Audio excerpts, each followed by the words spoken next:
Well, how's it going, guys? It's Tuesday, January 31st in the evening. And anyway, well, it's been a little while since I've made a video. When the weather went south, not much I could really do on the truck. Um, Pretty much nothing's happened except that I'm waiting to get parts. Still plenty to do that I could do right now, but just haven't had time lately. Um, I do still need to modify that air cleaner, which I've been considering doing. So, but anyway, picked up a another project saw. You guys remember the old home light? I should actually start this thing. It's been sitting for a little while. And this one I bought about a week ago. It was blown up. Had 12 tanks ran through it, and 13th tank was straight gas. Though I think it had more than 12 tanks on it, just kind of judging by the discoloration and the way the stickers are. It definitely doesn't look like it's very new at all. Didn't clean up too bad. Of course, y'all are probably thinking it still looks bad anyway, but it was a lot worse. I actually cleaned up pretty well. Bunch of spare parts. Just picked these custom dogs up. Not quite sure if I'm going to go with those. There's a couple out there, but I'm definitely going to look at using them. Anyway, here's the rest of the saw.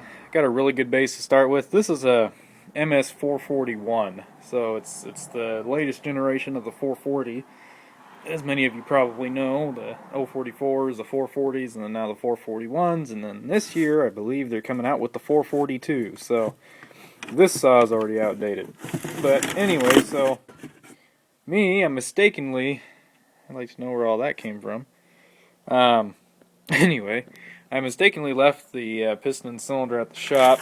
I took this in on Saturday and cleaned it out. Got all the parts cleaned up, and that must just be some. Yeah, it smells like oil or solvent for some reason. But anyway, so it was straight gassed.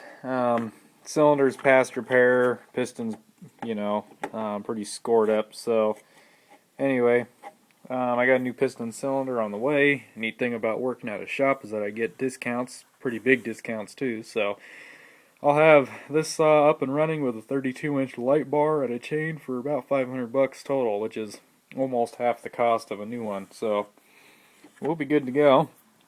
I need to pull the seals out still and flush the bearings out, because when I cleaned all the sawdust out, some of that got in there, and it's pretty gritty in there right now. But the bearings were in fine shape. Everything's still tight. The crank bearing still in good shape. Wasn't worn down to the brass yet, so everything wasn't in bad shape at all. It just had some straight gas ran through it. So today's 31st. My parts will be on order. Will be ordered on the 1st, which is tomorrow, and they should be here either Friday or Monday. And then, excuse me.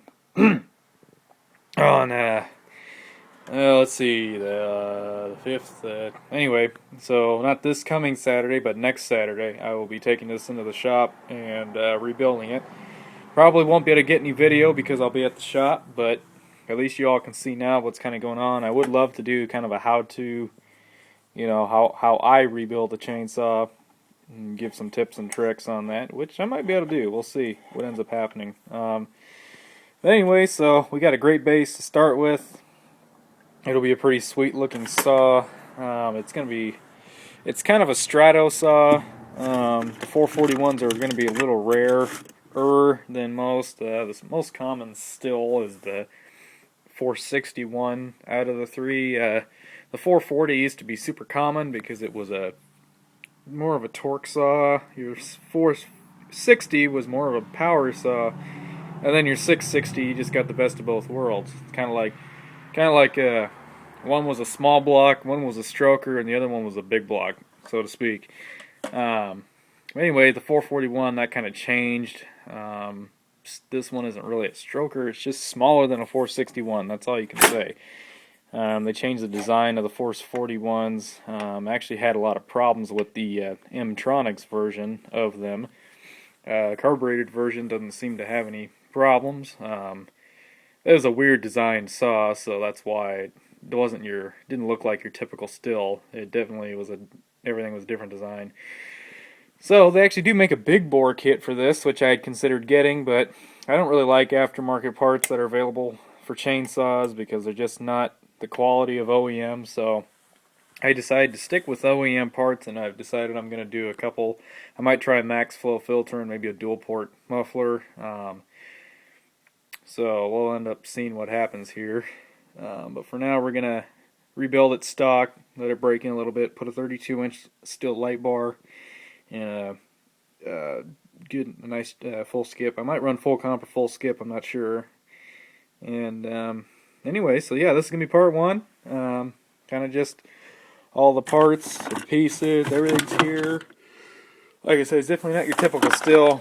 Normally, you wouldn't have a cover like this. This cover kind of sits back here, and it's just kind of a weird design. Normally, on a 461, this would actually come off as one whole cover, so it's kind of strange. But other than that, everything's like a typical Stihl. So we'll see what happens, guys. I'll do a part 2 when I get my parts in, so you guys can all see the parts, and we'll go from there. And then part 3 will probably be the saw being rebuilt, and we'll do some tuning, and then we'll do a couple cutting videos with it. So anyway, hope you all are doing well. We will be getting back on the 66 soon. I do have a Summit order I need to place. That's just going to be a few parts, distributor, and some more fuel system parts. And then got to start ordering stuff for the cab. So lots of stuff to do, but figured I couldn't pass this saw up. Got it for $125, which is really cheap.